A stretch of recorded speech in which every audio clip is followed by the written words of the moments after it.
So here we are in Toronto hanging out with Britney Spears. Britney, it's so nice to see you again. Nice to see you too. How are you? I'm good. You're good? I'm good, yeah. You're good? Yes. A little bit of nerves. The record's going to be released tomorrow. I know, like everything's starting to sink in today. I'm starting to do these interviews and I'm like, oh, the album is coming out tomorrow.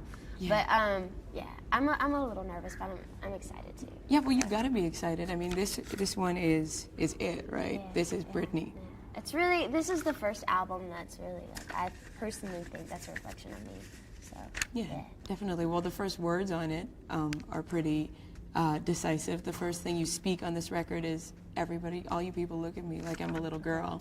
Yeah. And that's the first kind of utterings we heard at the new Britney Spears about a month ago at the MTV Awards. Is that the first statement that you wanted to make from this record? Is that what you wanted to say? Honestly, guys? I didn't want it to be like, oh, you people look at me. I don't want it to be like that. So. No, but not defensive. Defensive. Just like statement. Yeah, honestly, it's just like, I think I probably dealt with this a lot more probably a year ago. It's kind of cool now, I guess because of what I'm saying. Yeah. But no, just people were very, because I was so young, they felt like they, should protect me in a way, which is very sweet, But it comes to a point in your life where you're like, look, I can do this, let me do things on my own, and Yeah. So.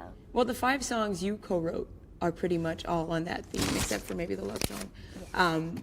But they're pretty much on that theme. That's what was coming out of you at that point. That's what you were trying. Really, I mean, I would go into the studio and like whatever I was feeling at the time, like anticipating. Yeah. I would go in and I was having a good day. I was talking to my girlfriend, and so I wanted to write "Going Out with Your Girlfriends" and having a good time. So it was really just whatever I was feeling at the moment. And sometimes we wouldn't come up with anything. So. What happens on those days? You're just like, oh.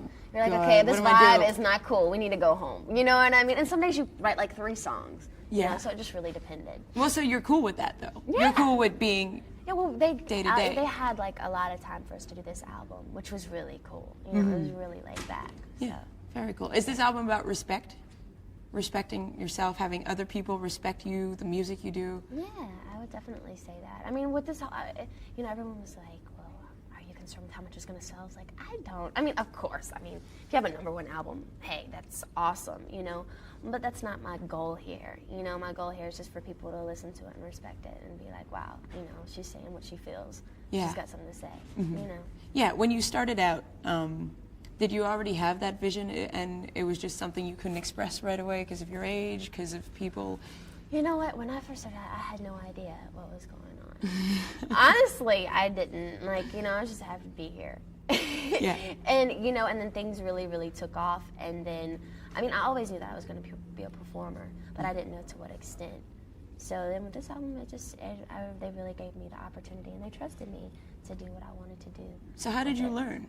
What was your learning process when you started and you said, okay, I don't really know, I'm happy, I'm dancing, I'm singing.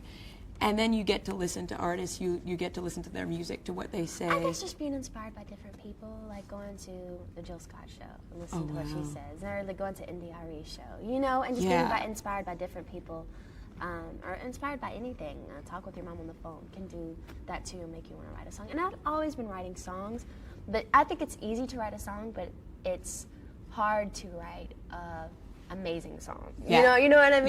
Yeah. Yeah, completely. So, well, you got a bunch of people that were in the studio with you writing, from the Neptunes with those crazy hand claps. Oh, dude. Gosh. They are so much fun. They are awesome to work with. Yeah. And Dido. Yeah. How'd you hook up with her? Well, really, I was, we were writing a song, I'm Not a Girl, overseas, and I wasn't able to be there because I got sick and I had to come back home. And they, it just made more sense to have a girl be a part of the writing process. So they flew Dido in, and I love her. I love her album. I think it's amazing. And she has such a sweet voice on the phone. I was like, hey, she's like, hi, Britney. I just want to thank you for writing, helping me write this song. Yeah. And so she was a doll. So did you, in working with her for that song, because I know it's kind of pivotal, it's going to be in the movie, it's the second single off this, did you state your ideas and say, okay, you know what, this is what I'm feeling right now, I'm not, well, to paraphrase the song or whatever, I'm not a girl, not yet a woman, because she's considerably older. She had to go back to a place. I think it just made sense to have her a part of it because she is a woman and she understands. You know what I mean? I think all women to a certain extent can kind of relate to that song at some point or another in their lives at some point. You know what I mean? And so that's why we got her to be a part of it, yeah. Is it harder to be a powerful woman in the music industry than just I mean, I guess it's what your definition of powerful is. So what is it? Because a lot of people define you as powerful, as sexy now. I do not see that at all. And do you consider yourself powerful? You know what? When I'm on stage, I do feel a force that's within me that, like, I think all performers feel that, and it's exhilarating. You know, it's being something that you're not, and you know, you feel sexy or whatever. When I get off the stage, I'm just like everybody else. Yes.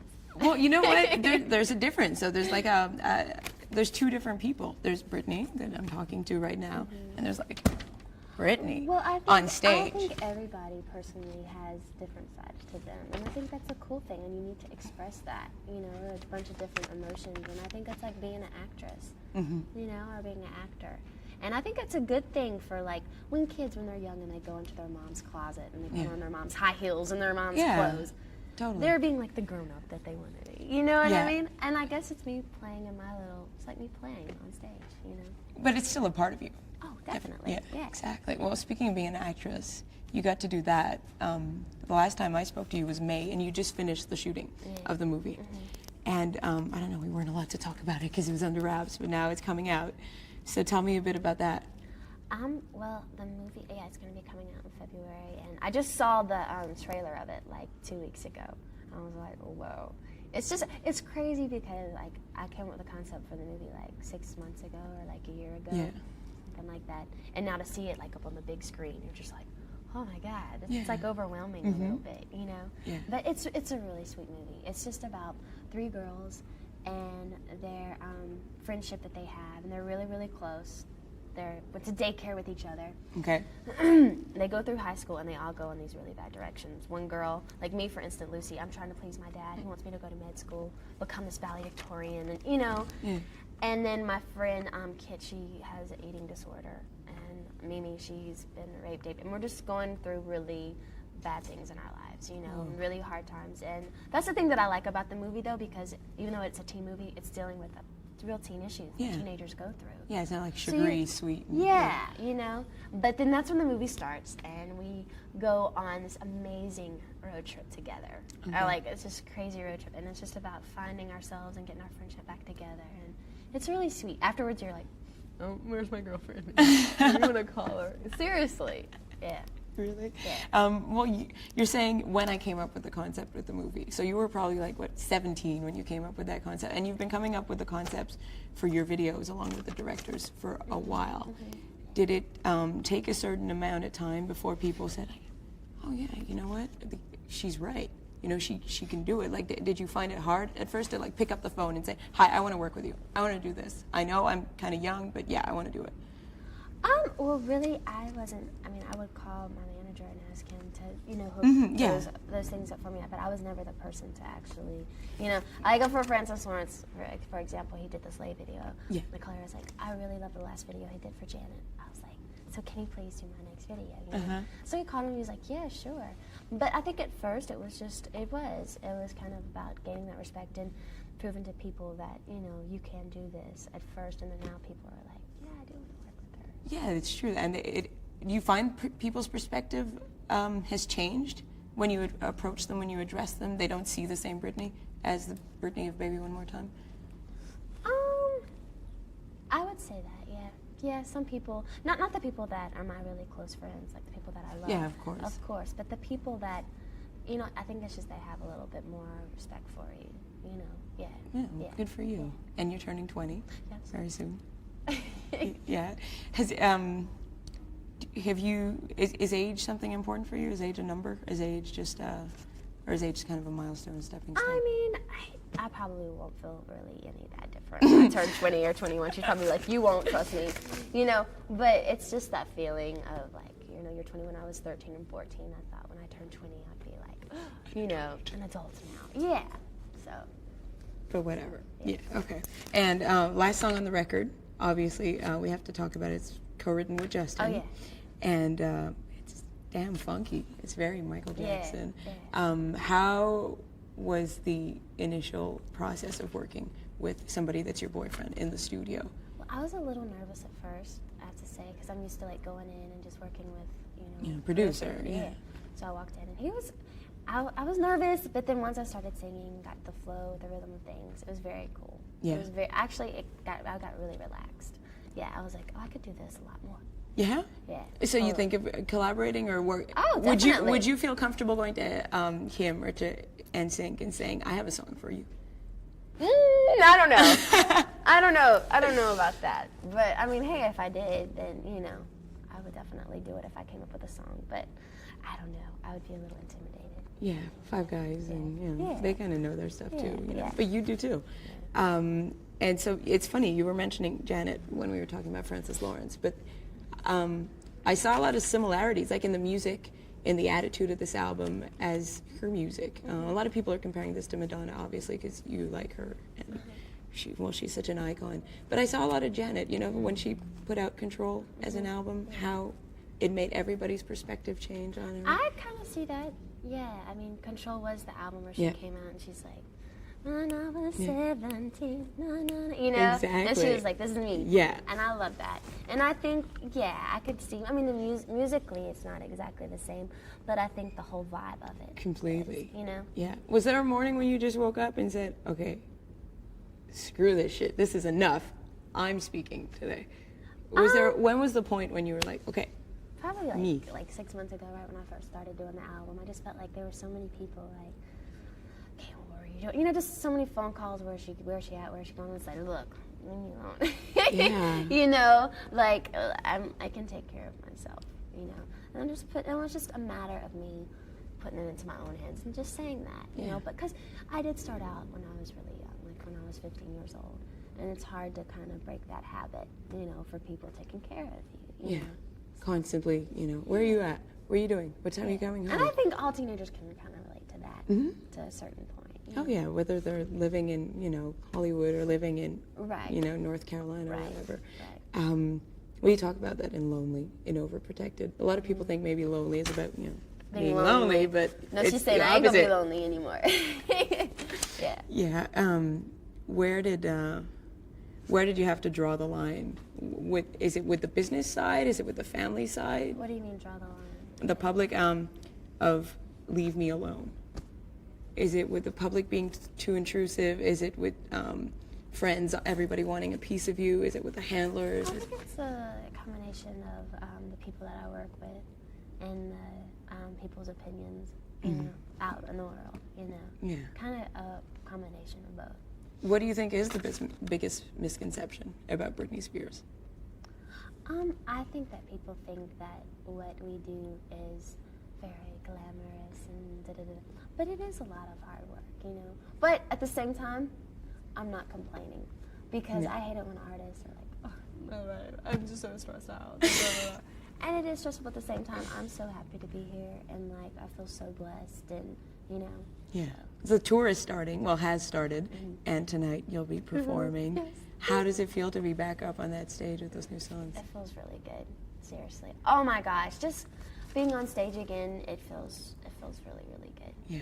And the show is so exciting. Like I don't think I'll get tired of doing the show. Like there's a point in while you're touring where you'll get a little bit tired of doing the same you get show. used to the show. I don't think I will. Like it's that much fun. Like I'm like living on stage. Yeah, it's fun. Does it help that you're alone, that you're a solo performer, that it's just you? Would you be able to work within a context which is, a band, or does it help to assert yourself that it's just you on stage? I think that it would, I don't know, I've never really been in a group.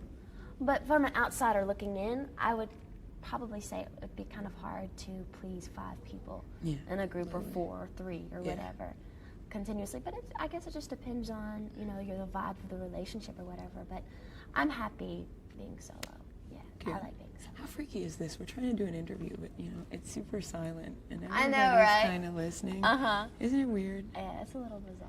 Is this a part of your job that you could do without the interviews? If I could take one thing away, I would probably say, but nothing against you. No, you're dude, a doll. I understand. You are so baby. sweet. Yes. You are so sweet. But no, it is. Yeah. Just talking about yourself. It's just like, okay. No, and people kind of always want to hear the same things and the same, Well, it goes through waves. Like right now, I'm about to promote albums, so I know I'm gonna have a little bit of that, of course. Yeah. You know, but usually when things slow down, you know, it's cool. I don't get that much of it. It's something you got to deal with. So, speaking of the album, since we only have 2 minutes left, what's the song you think that defines it? Defines it? Probably Not a Girl. Really? Not a Woman. Yeah. It's is that what is that part in the middle where you're not a girl, you're not a woman?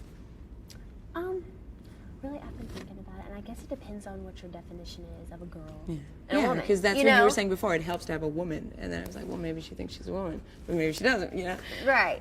But I think I'm like right in between, you know. And I think a girl is someone who is very innocent, naive, and has a lot to live, you know, and to learn. And a woman is one who knows herself inside and out. She knows everything, you know. And I think I'm right in between right now. Is it scary to is it scary to be Britney Spears knowing that you're going to turn into a woman? And maybe I'll always be like this.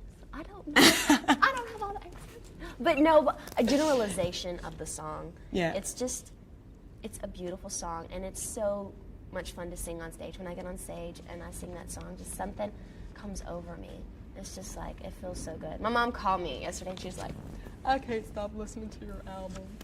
She's like, I just love it. And that song, I'm Not a Girl, it just makes me want to cry. I'm like, okay, Mom. Really? But it does, though. It does. It puts you in this really peaceful state.